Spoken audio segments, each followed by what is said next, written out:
Alain Berthaud, qui est sociologue et il enseigne l'anthropologie du présent à l'université Paris 8, ça veut dire à Saint-Denis, donc en banlieue. Mais depuis 2005, en fait, il s'intéresse énormément aux émeutes. La question est pourquoi l'anthropologie du présent? Il faut dire que, avant, il y avait des ethnologues qui couraient le monde et des anthropologues pour étudier les soi-disant peuples premiers ou primitifs.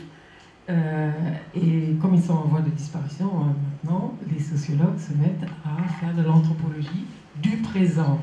Et ce qui nous intéresse, nous aussi, dans les cafés de société, c'est décrypter le présent. Ce qu'il veut, ce qui lui tient à cœur, c'est rendre visible ce qui est invisible. Invisible, c'est-à-dire la pensée populaire, qui ne semble pas du tout prise en compte.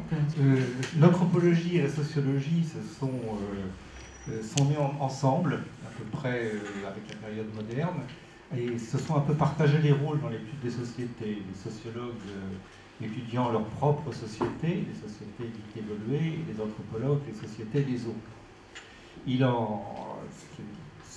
quand même une discipline qui est assez liée à la colonisation.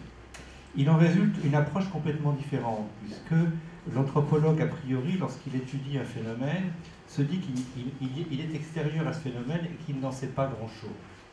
Et donc ça a développé une posture de recherche, une attitude, des méthodologies qui sont un peu différentes de ceux de la sociologie, et notamment cette attention à la description très précise de ce qu'on voit, cette attention à des formes de pensée qui peuvent être complètement différentes des nôtres, et à l'observation participante. Voilà. Moi, ça fait 25 ans, ça fait 20 ans que je travaille sur les banlieues, et j'étais incapable de voir ça venir. Et je ne suis pas le seul. Et on a été plein à ce moment-là à dire c'était prévisible. Ah oui, d'accord, on ne l'avait pas prévu. C'est facile de dire que c'était prévisible après. Nous, on avait été incapables de le voir. Donc il y avait bien quelque chose qui, avec nos méthodes de recherche habituelles, nous avait complètement échappé. Comme disait Boris Vian, il y a quelque chose qui cloche là-dedans. Il faut que j'y retourne immédiatement. Il faut aller voir de près ces choses-là et observer ce qui se passe. Observer. Et je me suis mis à regarder les émeutes, à rassembler des documents sur les émeutes, d'abord en France, et puis très vite. Je me suis aperçu qu'il y en avait partout. Il y a quelque chose de commun dans la façon de faire, un peu partout, dans la façon dont ça se déroule, c'est-à-dire on ne sait pas pourquoi ça commence, enfin on ne sait pas, les gens qui déclenchent le savent, eux, mais de l'extérieur on n'en sait rien, ni pourquoi ça s'arrête. Donc, nous sommes dans un phénomène, 1, mondial, 2, dans des situations extrêmement diverses, mais avec des modes opératoires identiques, et 3, dans une période particulière, qui fait que là, on a une densité d'affrontements entre des gens et les pouvoirs, ou des fois entre les gens et les gens. Il y a aussi la dimension un peu pogrom, sur laquelle je reviendrai, qu'on a peu de fois dans l'histoire. La grande différence avec les périodes précédentes, c'est que les périodes précédentes, j'ai pu les nommer, j'ai pu dire en gros quelle était la subjectivité commune des acteurs, la liberté, la République, le communisme, la contestation, à chaque fois ceux qui étaient là, quel que soit le pays, d'ailleurs c'est de plus en plus large, géographiquement, quel que soit le pays, ils avaient des raisons communes, ou en tout cas ils avaient un vocabulaire commun, ils avaient quelque chose qui leur semblait en partage. Ils font des choses en commun, mais à des milliers de kilomètres, et ils ne le savent pas. Et ils font des choses en commun, et y compris, ils mettent en ligne sur YouTube les images de ce qu'ils font de la même manière. Mais le village global des images, c'est pas si vrai que ça, parce qu'en réalité, ils ne se regardent pas. Une des premières situations les plus spectaculaires, les plus actuelles, qui génèrent des émeutes, c'est la mort d'un jeune dans laquelle la responsabilité des forces de police est soupçonnée. J'irai pas plus loin. l'important est que le contentieux dans le pays concerné entre les jeunes et la police soit tel que ça suffit pour déclencher une émeute. 42 cas en 2010 et dans des pays extrêmement différents puisque ça touche l'Algérie, l'Argentine, le Brésil, le Burkina Faso, la Colombie et notamment toutes les questions urbaines liées au logement, aux expulsions, à la destruction des bidonvilles, où on retrouve là aussi à peu près les mêmes acteurs, les mêmes modes opératoires d'un bout à l'autre de la planète. Quant à l'Algérie, c'est un pays où depuis un an, je pense qu'il n'y a pas une journée qui se passe où il n'y a pas une émeute. Notamment lié au logement, à la destruction des bidonvilles, à la destruction de l'habitat insalubre et au relogement. C'est étonnant parce que ce pays a connu depuis le mois de janvier vraisemblablement plus d'émeutes que la Tunisie et l'Égypte réunies. Mais ça n'a pas eu les mêmes conséquences sur le pouvoir central. C'est un des mystères de l'émeute, pour moi chercheur, hein, c'est que la dureté de la répression ne décourage pas forcément. C'est-à-dire que l'émotion et la colère sont telles que même cette répression ne suffit pas à faire que les gens rentrent chez eux. La répression est violente en Algérie, mais il y en a quand même tous les jours. D'autres domaines, et les questions écologiques en particulier, ou d'aménagement urbain, créent des situations d'affrontement récurrents. Et on va voir qu'effectivement, ça n'est pas qu'un contentieux avec la police, mais ça peut être un contentieux avec l'État et le pouvoir en général.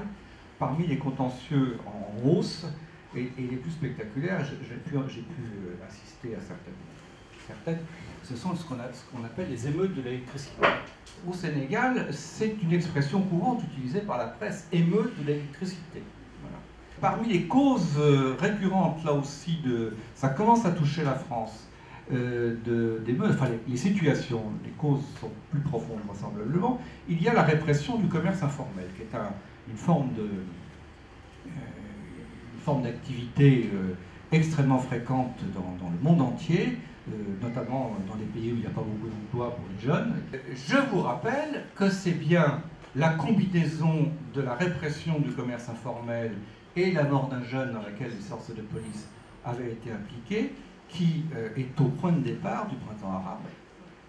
La différence, c'est que de Sidi Bouzi, c'est devenu une émeute nationale, un peu comme en France en 2005, c'est-à-dire ça a touché Kasserine, ça a touché d'abord toutes les villes du centre, puis peu à peu les villes de la côte, et ça a agrégé autour de ces jeunes d'autres jeunes plus éduqués, plus riches, et d'autres générations, et qu'au bout du compte, en 4 semaines, le régime de Ben Ali s'est effondré, ce qui est quand même un phénomène là, tout à fait nouveau dans la période que nous connaissons. Il y a dans le phénomène émeutier contemporain une dimension sombre, très sombre, qui est l'émeute qui ne s'en prend non pas aux forces du pouvoir, mais qui s'en prend aux voisins, à l'autre. Donc, voilà ce que ça nous donne sur l'année 2010, les violences intercommunautaires, donc ces violences dont je viens de vous parler, presque 140, des mouvements sociaux, la diversité des situations est quand même assez extraordinaire. Alors, la question est de savoir qu'est-ce qu'il y a donc en commun là-dedans. Il y a quelque chose en commun, c'est qu'il y a des conflits, des revendications, des colères, qui n'ont plus d'espace politique dans lesquels s'exprimer avec des mots. Je pense que nous sommes devant là le symptôme d'une crise générale, mondiale, de la représentation politique et de l'espace public. Et la représentation, ça ne touche pas que les pays démocratiques, la question de la représentation. Il y a aujourd'hui des millions et des millions de gens qui sont confrontés à des problèmes de vie quotidienne et qui ont le sentiment vraisemblablement totalement vrai que personne ne parle en leur nom et que personne n'est là pour les écouter. Qu'à un moment donné, quand il n'y a plus de mots, on passe à l'acte. Peut-être que ce n'est pas durable, parce qu'il s'est passé quelque chose justement avec ce qu'on a appelé le printemps arabe, c'est que il y a eu des mots qui sont revenus. Quand le mouvement de ces jeunes Tunisiens a pris de l'ampleur, quand en Égypte ça a pris de l'ampleur, les actes ont été accompagnés de mots et peu à peu les mots peuvent remplacer les actes. C'est quand même plutôt une bonne nouvelle pour tout le monde. Et on voit bien que se développe depuis, dans le sud de l'Europe, puis aux États-Unis maintenant, mais aussi en Afrique, des mouvements qui sont des mouvements de revendication sur des grands principes assez généraux, qui ne sont pas des mouvements violents, et qui de nouveau portent des mots. C'est le mouvement des indignés, c'est Occupy Wall Street aux États-Unis, c'est le mouvement Y en a marre au Sénégal que j'ai rencontré. Là, on a quelque chose qui dit la même chose que l'émeute, quelque part, c'est-à-dire que les modes traditionnels de représentation politique, de discussion politique et de concurrence politique ne sont plus adéquats, mais on le dit. Voilà, on ne se contente pas de le dire avec des actes désespérés quelque part. Donc, quelle est la raison pour laquelle il y a cette crise de la représentation? J'en reviens à ce que vous disiez en introduction. Il me semble que s'il y a un point commun à tous ces États qui sont en mal aujourd'hui de discuter avec leur peuple, c'est que tous ces États, ils sont en difficulté aujourd'hui à porter les intérêts de leur peuple parce qu'ils sont contraints par d'autres logiques. Ils sont les logiques des marchés financiers. Et ils sont dans un véritable étau qui met en péril leur légitimité et leur capacité à entendre des choses qu'ils ne peuvent pas entendre parce qu'ils ne savent pas quoi en faire. Voilà. Quand un État est capable de porter une figure nationale où tout le monde fait partie du pays, qui était la revendication des jeunes Tunisiens ou des jeunes Égyptiens, il y a moins d'émeutes que quand vous avez des pouvoirs, et c'est la majorité, qui disent il y a les bons et les méchants, il y a les bons citoyens et les mauvais citoyens, il y a ceux qui sont les vrais citoyens et les pas aussi citoyens que les autres, etc. Quand le pouvoir, pour s'en sortir devant cette crise de légitimité dont je vous parlais tout à l'heure, fait des différences, la propension à l'émeute, quelle que soit, à situation objective égale, hein, à situation objective égale, la propension à l'émeute, elle est plus forte quand l'État fait la différence entre les gens, et elle est moins forte quand l'État porte une figure nationale rassembleuse. Voilà. Mais la répression, elle est partout très très forte. Donc c'est jamais gratuit. À un moment donné, quand on fait ça, on sait qu'on risque quelque chose. On utilise ce moyen-là, c'est bien pour dire quelque chose. C'est pour ça que moi je travaille sur l'observation des modes opératoires, des films qui sont faits, etc. Parce que je me dis, bon, puisqu'il n'y a pas de mots, le langage c'est les actes, il faut regarder ce qui est dit à travers les actes. Je pense que ce que vous appelez crise de la démocratie, ça ressemble un petit peu à ce que moi j'ai nommé crise de la représentation. Je pense qu'effectivement, les formes démocratiques ou non démocratiques des États aujourd'hui ne sont plus en mesure de rendre compte des tensions, des conflits, des contradictions qu'il y a dans la société, des revendications. Ça c'est clair. Mais il y a par ailleurs effectivement des forces financières et des forces économiques qui ont un véritable pouvoir et qui sont un peu au-dessus. Hein. Les indignés en Espagne, son chapitre 1 dans sa charte, le premier point de sa charte, c'est contre la corruption de la politique. Et un de leurs mots d'ordre, c'est « nous ne sommes pas des marchandises aux mains des banquiers et des politiciens ». Banquiers et des politiciens. Quant aux indignés américains aujourd'hui, ils sont pas natifs. Qu'est-ce qu'ils occupent? Wall Street. Wall Street. Donc il y a le mouvement des indignés, c'est à mon avis véritablement là quelque chose qui est né cette année et qui est un enfant, pour moi c'est un enfant du printemps arabe, véritablement. C'est-à-dire, c'est une émeute pacifiste. Bon, c'est-à-dire c'est la même posture d'exigence vis-à-vis du pouvoir en place, la même posture de méfiance vis-à-vis des procédures de représentation et de l'organisation habituelle qui sont nées de ces procédures de représentation. Ça ne veut pas dire qu'on se désintéresse de l'État, au contraire, on a de fortes exigences, ça veut dire que collectivement, on a une attitude qui dit, pour régler les choses qui doivent être réglées au niveau de l'État, la solution, c'est pas au toit de là que je m'y mette. La solution, c'est pas de prendre le pouvoir. Ils disent pas, on va présenter des gens aux élections. Ils ont commencé par dire, aux élections locales, nous ne voterons pas, et voilà pourquoi nous ne voterons pas. Et aux élections nationales, bah, si vous voulez qu'on vote, répondez à ces questions-là. Voilà. La question de l'affrontement entre des gens différents, ce qui est au point de départ, c'est pas les gens différents, c'est l'affrontement. Voilà. C'est à la limite, quand il n'y a pas un autre différent, on le crée. Le problème, c'est la posture. Le problème, c'est le fait que d'un seul coup, on s'affronte entre les gens d'un même pays et on trouve un prétexte. Alors une fois, ça va être la couleur de peau, une autre fois, ça va être parce qu'ils boivent de l'alcool et pas nous. Ça, c'est les Algériens contre les Chinois. Ou ça va être la religion. Donc, la question, c'est la gestion de la diversité et l'essentialisation de la diversité. Il y a des situations tout à fait surprenantes. Et celle qui me surprend le plus, c'est la Chine, où il y a beaucoup d'émeutes. Et on a des renseignements.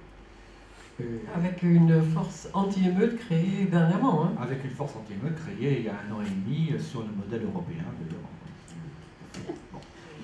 Mais cet État qui n'est pas un État démocratique, c'est le moins qu'on puisse dire, qui n'est pas un pouvoir très sympathique, c'est le moins qu'on puisse dire, il a toujours une double réponse aux émeutes, et c'est le seul que je connaisse comme ça. La première, elle est courante, il commence par réprimer. Parce qu'une émeute, c'est contre le pouvoir de l'État, donc on réprime, et très durement. Mais pratiquement, dans la foulée, et relativement vite, on règle. On règle. L'émeute, l'usine polluante, ils ont réprimé pendant 3 jours. Mais ils ont fermé l'usine. Il y a un jeune qui meurt à la suite d'un contrôle de police qui a essayé d'échapper en vélomoteur et il s'est tué quelques dizaines de mètres plus loin, qui est quand même un scénario relativement fréquent et qu'on a connu en France. En Chine, ça a eu lieu à Shenzhen il y a 3 ans. La famille, ils ont commencé par on réprime, d'accord. Ensuite, on indemnise la famille et le policier s'est retrouvé au tribunal. Les émeutes ouvrières de Sucheou dans l'usine d'iPhone dont je vous ai parlé, très très durement réprimées. Quand on a fait un documentaire avec Samuel Duret qui est passé sur Arte l'année dernière, on a envoyé une équipe en Chine, on a pu interroger des jeunes qui avaient mené la grève et l'émeute, ça a été très dur, mais les salaires ont été augmentés de 40%. Voilà. Il y a un pragmatisme de la part du gouvernement chinois qui est assez étonnant, que je ne connais pas à cette échelle ailleurs. Merci Alain Berthaud, et si vous voulez accueillir